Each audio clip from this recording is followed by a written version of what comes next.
हाँ, तो क्वेश्चन देखते हैं। A string of linear mass density 0.5 gram per centimetre and a total length of 30 centimetre is tied to a fix wall at one end and to a frictionless ring at the other and.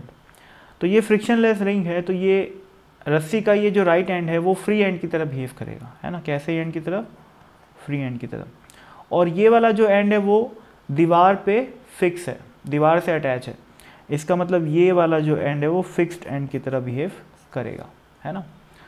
अब इस रस्सी की total length है 30 centimetre, जैसा कि यहाँ पर लिखा हुआ है, और इस रस्सी की लीनियर मास डेंसिटी है 0.5 ग्राम पर सेंटीमीटर। अभी आगे पढ़ते हैं।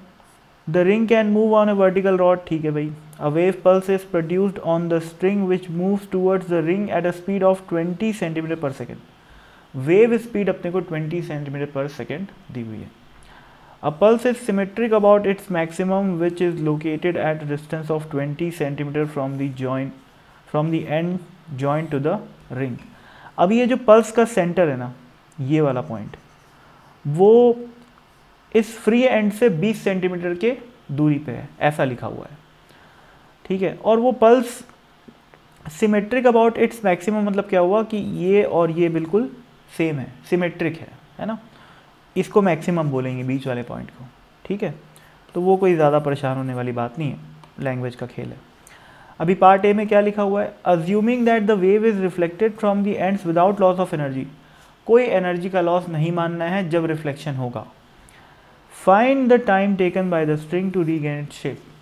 रस्सी को वापस अपने इस शेप में आने में कितना समय लगेगा? तो देखो, अभी ये पल्स का जो सेंटर है वो इस एंड से 20 सेंटीमीटर की दूरी पे है, तो इसको यहाँ से यहाँ जाने में कितना देर लगेगा?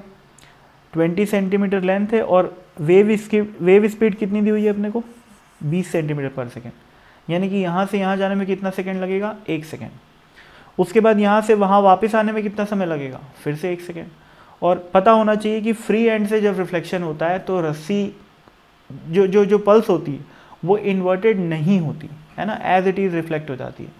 तो 20 सेंटीमीटर जाने में 1 सेकेंड, वापस आने में 1 सेकेंड, तो फर्स्ट पार्ट का क्वेश्चन क्या हो गया? 2 सेकेंड, है ना। 2 सेकेंड में ये रस्सी अपने शेप को रीगेन कर लेगी।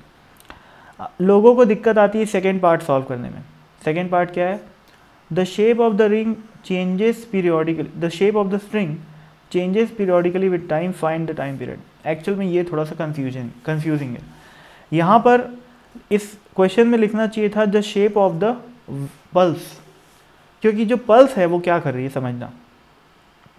पल्स यहाँ से यहाँ जाएगी बिना इन्वर्ट हुए, जैसे मैं थोड़ी देर पे जो इंस्टेंट हर 1.5 सेकेंड पे, जैसे मान लो स्टार्ट किया मैंने पल्स को यहाँ से, ठीक है। ये कौन सा इंस्टेंट था? t=0 वाला था, ठीक है। पल्स का साइज़ बहुत छोटा मान लो, और ऐसा मान लो कि पल्स जो है वो 30 सेंटीमीटर की दूरी पे है। अभी पल्स जब एंड पे पहुँच गई यहाँ पे, तब कितना समय हो जाएगा? 1.5 सेकेंड, क्योंकि टोटल लेंथ कितनी है? 30 सेंटीमीटर। 30 सेंटीमीटर आगे बढ़ने में कितना टाइम लगेगा? 1.5 सेकेंड। फिर वापस टकरा के जब पल्स आएगी तो इन्वर्टेड नहीं आएगी, है ना, सीधी आएगी। यहाँ से जब रिफ्लेक्शन होएगा तो इन्वर्जन होएगा क्या? नहीं, तो सीधी आएगी और ऐसे दिखेगी। और इस समय टाइम क्या हो रहा होगा? t=3 सेकेंड, वापस आने में 1.5 सेकेंड, है ना।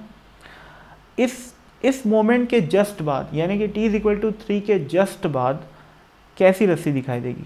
ऐसी। और अभी टाइम कितना हो रहा है? t=3+, मतलब 3 सेकेंड के जस्ट बाद।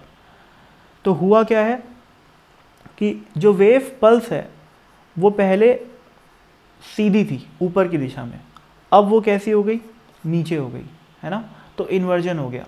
अब सोचो फिर से इसको, ये यहाँ ऐसे जाएगी, फिर वापस आएगी, और जाके वापस आने में फिर से कितना समय लगेगा?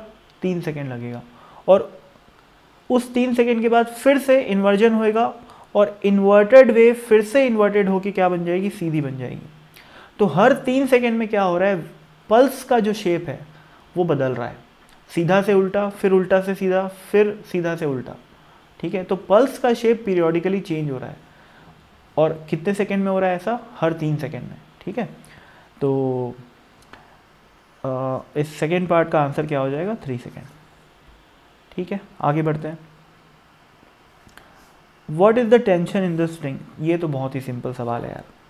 टेंशन क्या होता है, सॉरी वेव स्पीड क्या होती है? v is equal to t by mu, where mu is the linear mass density. Velocity अपने को कितनी दी हुई है? 20 सेंटीमीटर पर सेकेंड, यानी कि 0.2 मीटर पर second. Tension by mu, mu की वैल्यू अपने को क्वेश्चन में दे रखी है 0.5 ग्राम पर सेंटीमीटर। इसको ऐसा यूनिट में कन्वर्ट करना मत भूलना, ठीक है। तो 0.5 ग्राम पर सेंटीमीटर, ग्राम मतलब कितना हो जाएगा? 10⁻³ पर सेंटीमीटर, यानी कि सेंटीमीटर ऊपर आएगा, और सेंटीमीटर को मीटर में कैसे लिखेंगे अपन? 10⁻²। सॉल्व करने पे टी की वैल्यू आ जाएगी 2 × 10⁻³ न्यूटन। अगर फाइनल आंसर चाहिए न्यूटन में तो सभी वैल्यूज़ को ऐसा यूनिट में रखें, तभी सही जवाब आएगा, है ना। और अगर किसी को ये सेंटीमीटर पर सेकेंड में और ये ग्राम पर सेंटीमीटर में रखोगे तो फिर आंसर सही नहीं आएगा, है ना। तो हमेशा अगर फाइनल आंसर आपको एसआई यूनिट में चाहिए तो सारी वैल्यूज़ एसआई में रखें, यही सलाह मैं हमेशा देता हूँ, ठीक है। तो कुछ खास क्वेश्चन में था नहीं, आई होप समझ में आ गया होगा। धन्यवाद।